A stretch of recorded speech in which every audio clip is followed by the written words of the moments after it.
Hello anybody, I'm Don Polec and welcome to another season of the History of My World, where we look back at some of the fun stories and memorable moments I've shared with you on the evening news.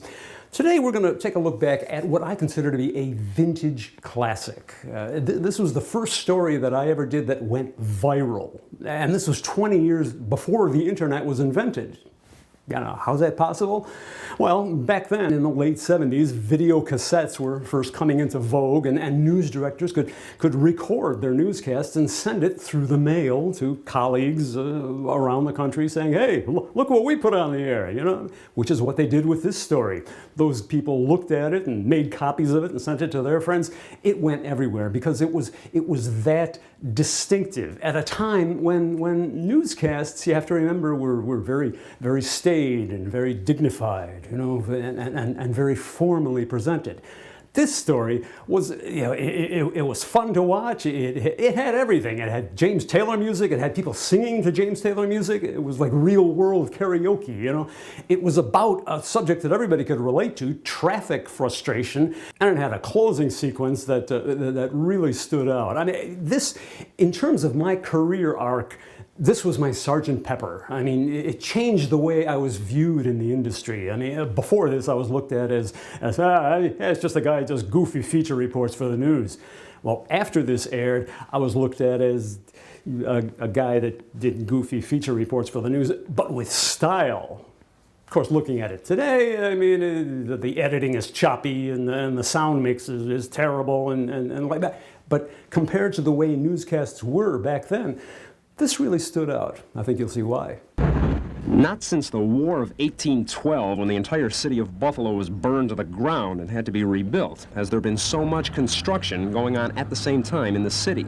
It seems everywhere you turn, roads are being closed, streets are being torn up, routes are being rerouted, old ones fixed, new ones built. The results of all this will be great. Motorists will be able to whiz along from one place to another in town with hardly a care in the world.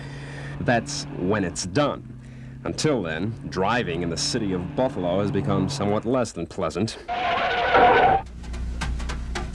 Almost everywhere you go, a tangle of traffic, an ordeal of frazzled nerves and frustration. A hopeless tie-up with waits that are long that has motorists singing the same old song. Damn this traffic jam, how I hate to be late. It hurts my motor to go so slow. Damn this traffic jam, time I get home my supper will be cold. Damn this traffic jam.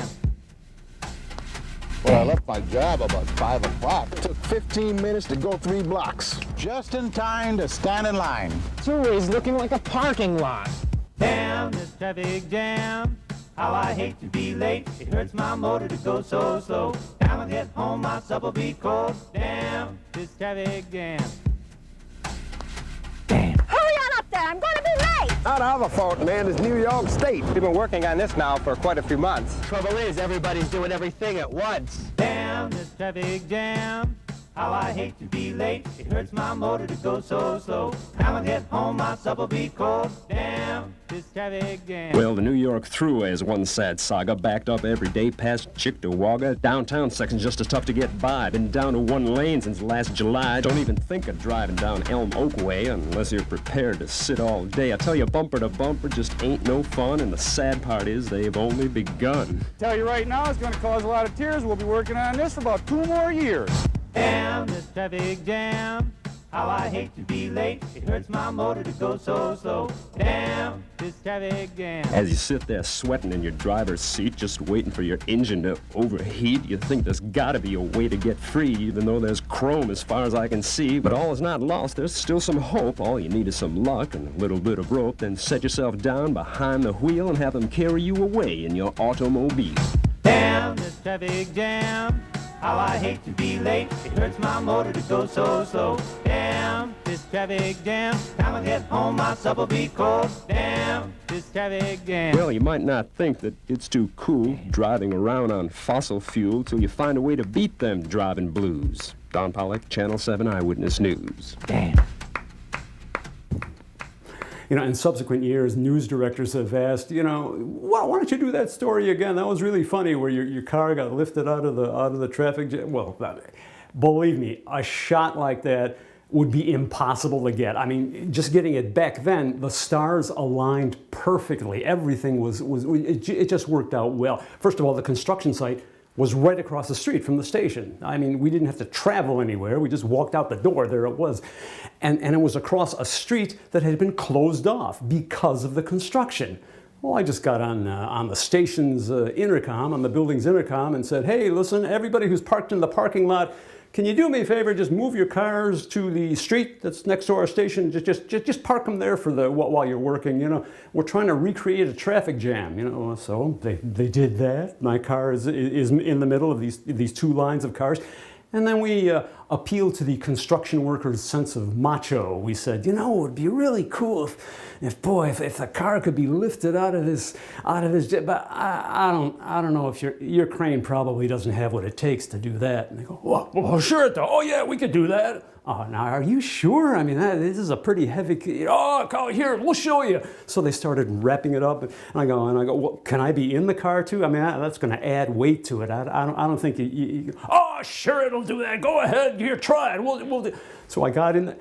We got the whole shot. We got like, you know, half a dozen times doing it before they realized they should have contacted their supervisor. You know, they should have given me a hard hat. You know, we got all the shots we needed before they realized how many OSHA rules they were breaking. You know, but anyway, it worked out quite fine.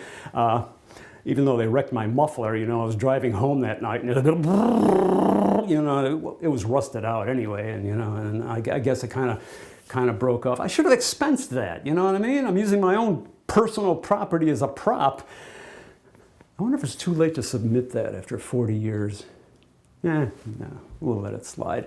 Well, that wasn't the only time that I used that car as a prop. I mean, after I moved to Philadelphia, I did a story on a popcorn popping warehouse.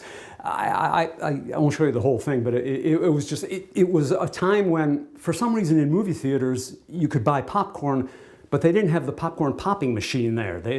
For some reason, it was more economical to outsource the popping of the popcorn. So we did a story at this warehouse that popped the corn for all these movie theaters all the way up and down the Eastern Seaboard. And, you know, it was a giant facility. Anyway, like I said, I won't show you the whole thing. I'll just show you the last 30 seconds where, once again, my car came in handy. Every year, making enough of the crunchy snack to fill Veterans Stadium clear up to the 53rd row.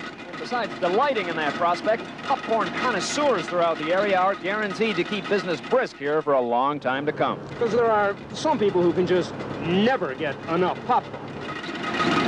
From the popcorn popping capital in South Philadelphia, this is Don Polec, Channel 6 Action. So there you go. I mean, I have to admit, we didn't fill the whole car with popcorn. I mean, an MG Midget, which is what that car was, had a rain cover that you could, if you didn't feel like putting the roof back up, you could put this leather rain cover across, the body of the car. It wasn't meant to be used while you were sitting in the driver's seat, but I mean, we just covered that with like 2 layers of popcorn and drove off. Still, I was finding popcorn under the seat for the next 2 years, but in any case, it worked out pretty nicely. Anyway, if you enjoyed this and you're hungry for more, I'm hungry for popcorn myself at the moment, but I mean, if you want to see more, check out my YouTube channel, Don Polec's World TV, and hit subscribe. We'll be together forever. In the meantime, I will see you next time with another look at the history of my world. Take care.